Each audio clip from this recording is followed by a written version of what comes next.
Tremendous lesson. Okay, time for the children's church. Do we have any children here today? Let's see who's with us. Oh, yay! I see that Ricky has a new haircut, I think, over there. Ricky and Dixie, welcome. We're very glad to see you over there. Okay, I don't know if anybody else is on here, but today we have a story about a little girl named Angie. And Angie was just so happy because she was kind of proud that her mom thought she was old enough now to get her first cell phone. So she was kind of excited. She was in school and she remembered that it was grocery shopping day. So she thought, I'm usually hungry when I'm coming home from school. So now that I'm coming home on the bus and I got my cell phone on me, I think I'm going to text my mom because she must be just finishing up her grocery shopping. So she texted her mom one word. I mean, actually, one phrase, and it was one large bag of cheesy potato chips. And her mom texted her back one word and it said empty. She said, empty. Man, the shelves are empty. Everybody must love cheesy potato chips. She said, but I'm hungry. I'm coming back. I want a snack. So she texted her mom another phrase, one box of powdered donut holes. And her mom You are in. back one word and the word empty. So she said, man, people are cleaning out the shelves. It must be because of COVID-19 that everybody wants to make sure they have what they need. So she thought, and then she texted her mom, one package of Sour Patch Kids. And her mom texted her back, empty. She said, oh, I know what's going on. There's a hurricane coming to Florida. So everybody is getting all the good food between COVID-19 and the hurricane. She said, one more try, one package of Oreo cookies. And her mom texted her back, empty. So finally she got home and she said, Mom, what is going on? Is it COVID-19? Is it because of the hurricane coming? All the shelves are cleared out at the store. And the mom said, well, let me tell you why I texted back empty. She said, do you know that God puts vitamins and minerals and energy into our food? But everything you're picking is what we call empty calories because when you eat it, you don't get all the great nutrients that God put in there for you. And I wanted you to have something that's not empty, but it's full of great stuff. And then she heard her mom in the kitchen. Her mom was washing up something. She could hear the water, and then she heard her mom mixing. And her mom came in. She said, I understand that, you come home from school, you're a little hungry, you want a snack, but I want to give you something that's full of stuff. She said, so the first thing I'm going to give you a little snack is going to be this is called God's candy. So she came up and she gave her some of God's candy. What do we have here? Anybody know what this is? Maybe I'll just eat one. Oh, wow, this looks really good. What I had for breakfast this morning. What is that? Oh, whoa. Mm, Cherries. mm-hmm, Cherries. mm. Wow, that was good. I'm glad I'm telling this story. So, yeah, you know what's in cherries? That thing is full of good stuff. Melatonin that helps your sleep patterns, antioxidants, keeps you healthy inside, protein, fiber, vitamin C, K, B6, 8, calcium, magnesium, potassium, copper, manganese. So why are you going to want to eat empty calories when you got this good stuff? Angie was like, well, you got a point there. And she said, Mom, I heard you mixing up something. Your mother says, yeah, I think you want a little protein. So I made you up a nice little, your very own mix of kind of a trail mix. So you got some pecans in here. Got some nice almonds in here. That's good. Got some raisins in here. Oh my. Oh man, I love telling this children's story. Raisins are packed with energy, fiber, vitamins, minerals, antioxidants, C, K, B6, calcium, iron, magnesium, potassium, copper. There's some cashews in here. And so anyway, Angie was like, Mom, God loves me so much that he packed all those vitamins in that food. And Mom said, exactly, that's where you get your energy. And she said, and you love me so much, you want me to eat the food that's going to give me the energy, even if that means I got so much energy you can hardly keep up with me. And Mom says, sure enough, because I'm going to help use that energy. You want to help me sweep the floor? Angie said, she cared enough about me to get me all that nice stuff. So we're going to have a prayer, and then we're going to do our drawing about some things that'll give you energy. So let's have a little prayer.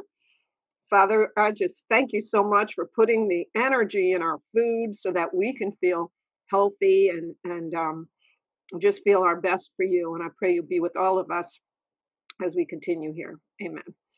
All right. So, and by the way, the reason I want to tell that is because tonight, if you come to the Spring Hill Church or if you come here on the same link for Zoom, you'll be able to hear us talk a little more about energy and how you keep your energy going. So, I painted some things for you. Can you tell me what I painted here? What's the purple one? Eggplant. Eggplant. Yeah. What about the orange one? Carrots. You recognize anything else? Tomatoes. Peas and radishes. Oh, wow. I guess I didn't do too bad. You could figure them out. So I thought maybe we could try to draw these things. So let me get my pencil ready. It's a little harder to just draw them here, but we will try to do it. So let me get this set up and let me share my screen. You got your crayons and everything ready to go? Everybody ready? I understand some adults are drawing. Yeah. Okay, so I'm going to just start with a regular black pencil.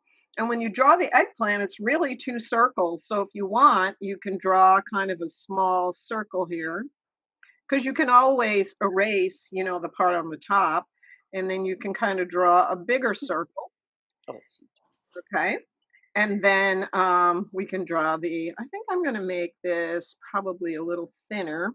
So let's see if I can, it's a little thinner. That was kind of fat. I didn't realize I had my fat pencil. Okay, then we're going to make the leaves and everything on the top here. All right, and now we're going to do some of our coloring. The key was that I did it with watercolor, so it was really nice when you do it with watercolor because you can make the watercolor play on your paper. Actually, you kind of put some. Oh, and leave some white spots for the glare too. That always looks good. But you can take the watercolor and move it around and put a lot of different colors. I actually put some dark red in mine. I put some black when I was doing the watercolor, and it really makes it pop nice. Black in here. I think I will put a little wider to do this. And you can kind of make that way, you kind of can give it a little bit of a 3D look, leave a little bit for the glare. It won't come out like it was a watercolor, but it still can come out kind of nice. And then you put your black down here. I think people will know what it is. I like to have eggplant parmesan now. That's really good. Color. There you go. And put it all- The bottom. come over to here. And a little bit like this. And this isn't too hard to do, is it? There we go. And oh, I'm going to go back to this because that kind of turned looking grayish. It depends what you're using. If you're using crayon, using markers, or if you're using watercolor, it's all going to come out looking very, very different, isn't it? I don't want to have this many white spots on here. Let's just see if I can do something about that. But there's our eggplant. Now we'll take some green and put a little green up here for our top of our eggplant. I hope you guys are eating some nice healthy food this week. All right, let's see. Let's make, I really liked making the carrots. I thought that was really fun. So I'm going to make the carrot. Maybe I'll make a little shadow around my eggplant just for fun. Just for fun. I'll make it because it looks like it's got kind of a little shadow here. Make a little shadow. Why not? All right. So now we'll make our carrots. Let's just see. Okay.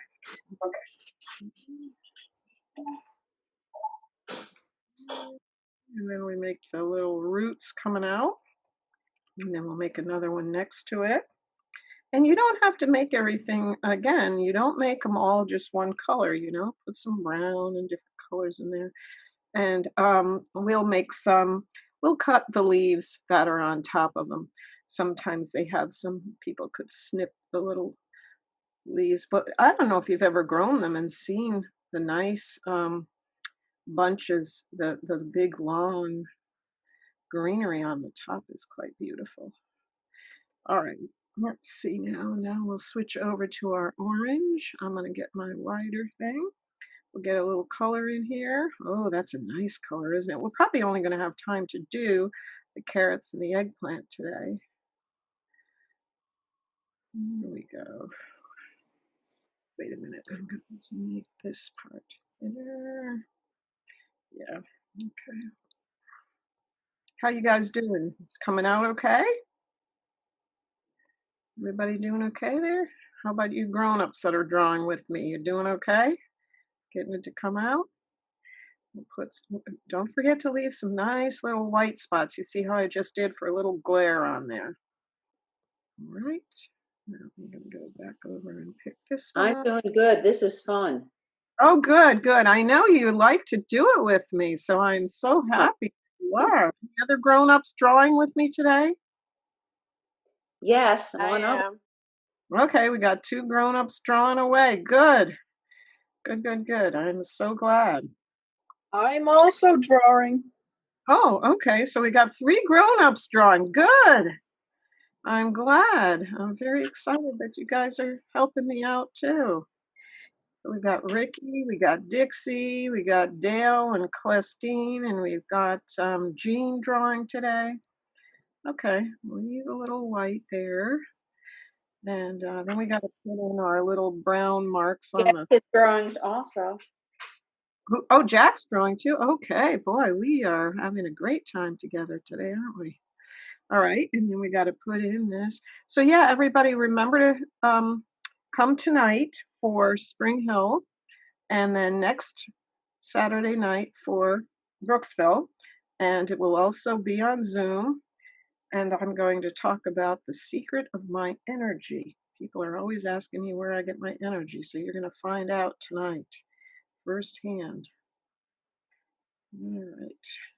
Figured that might be a little encouraging during this day and age to talk a little bit about keeping your energy up during all of this crazy times. All right. Well, what do you think? The good thing about nature, like these carrots, the bottom one might look a little weirdish, but that's the beautiful thing because you never know. In actuality, you can get really weird shaped carrots. So that's the beauty of it. That's why I like this one because I don't have to worry about it coming out perfect, like making a lopsided bird or something. How many children do we have on here today? Can I see you? Do we have I think you're going to like this story. I don't think I have a view of everybody here. So I'll just Oh, there you are. I see some right there. And probably others that my screen isn't showing. Well, anyways, I want to tell you a story that happened a long time ago. It happened to one of my daughters. I used to have 2 little girls, but now I have 2 grown ladies. They grew up. But I want to tell you about something that happened when one of them was in kindergarten. She was just 5 years old and she was in kindergarten. So in that day and age, my husband, Uncle Dave, and I only had one car. And I needed to go grocery shopping. And so Monday came and something happened, I couldn't go. And then Tuesday and Wednesday and Thursday. And we were getting low on food. So I decided, well, I'm going to go grocery shopping on Sunday. And all of a sudden, on Sabbath afternoon, Uncle Dave says to me, oh, I need the car on Sunday because I have a Pathfinder meeting. And I said, oh, no, that's the only day I can go grocery shopping, and we really need it. So I said, okay, why don't I come with you up to where your Pathfinder meeting is? And it was quite a ways in the car, a long ways. We wouldn't have time for him to go and come back and me use the car later. But we had two little girls. And we thought, well, he can't take two little girls to a meeting. And it was difficult to take two little girls to the grocery store. So we said, one will go with you, Uncle Dave, and one will come with me, I said. Well, the one that had to come with me was not happy. She was going to be in the grocery store, not happy. When we got to the grocery store, which was about an hour from my house, and I've never been in this grocery store, and they put things in different places than in my grocery store, and I was having a hard time finding things. Well, my daughter, who was in kindergarten, was not happy. So in the first row, she said, can we get this toy? And it was a toy I knew was going to break before we even got to the car. One of those things hanging on a rack in the grocery store. And I said, no, you can't get that toy. We got to the second row, and she said, can we get this cereal? And she purposely picked up a cereal box that we never bought. And she knew I wouldn't. And I was having a hard time trying to find what I needed to find. And in every single row, there was something that she wanted. Can I have this? Can I have that? And always something she knew I wouldn't buy just to be annoying. And we got to the last row, and she didn't ask for anything at all. And I was so happy, so relieved. Phew. And I took all my groceries and put them on the conveyor belt, and the cashier checked them out. And then, so that was Sunday. And on Monday, I was helping her get ready for kindergarten. And she looked really sad. And she said, when you do something wrong, can you just tell God that you're sorry? Or do you have to tell your mother too? And I said, well, sometimes you can just tell God, but if you did something, and I didn't have any idea what she was getting at. I said, well, but let's just say perhaps you stole something. Well, then you can't just say, I'm sorry. You have to give it back. You have to make a sin right, if you can possibly do that. And she said, well, I think this is one of those times. And she went to her coat pocket, and this is what she took out of her coat pocket. Can you see what it is? What is it? It's M&M. M&Ms. And then she went to her other coat pocket, other pocket on the same coat, and what did she pull out? What's the difference with this package and the other one? Empty. And what do you think happened to this package? She ate those M&Ms. And I said, well, you're going to have to pay for those. So when you come home from school, we'll talk about it more. So she came home from school, and we took her piggy bank and took her money out. And I took a piece of little cardboard, and I estimated what they would cost. And she scotch taped her money onto the cardboard, and we sent it off. And I said, well, wait a minute, before we sent it off, I said, you have to write a letter apologizing and telling what you did. And so this is what she wrote. Now, I hope you know what our United States looks like, and where we live in the United States, because that's important. But she wrote the letter. Dear store manager, I'm sorry I took these M&Ms. Here is the money. I was just passing through on vacation. I live in California. Well, California is very, very far away. And I said, well, you can't lie when you're trying to make the sin right. And so she rewrote her letter. She was afraid that the police were going to come and put her in jail. And that's why she said that. Now, she grew up and became a very nice lady. How could that be? How could somebody who stole and lied, how could she turn out to be a nice lady? She's actually a doctor right now, and she's very well liked and treats people very nicely. How could that be? Well, you know what? Once she wrote the letter, once she said she was sorry, once she paid the money, well, that was the end of it. Because, boys and girls, I hope that you never, ever do anything wrong in your life. But if you do, remember that God is quick to forgive. So when you do something wrong, you say you're sorry and you do your best to make it right in God's eyes. Thank you.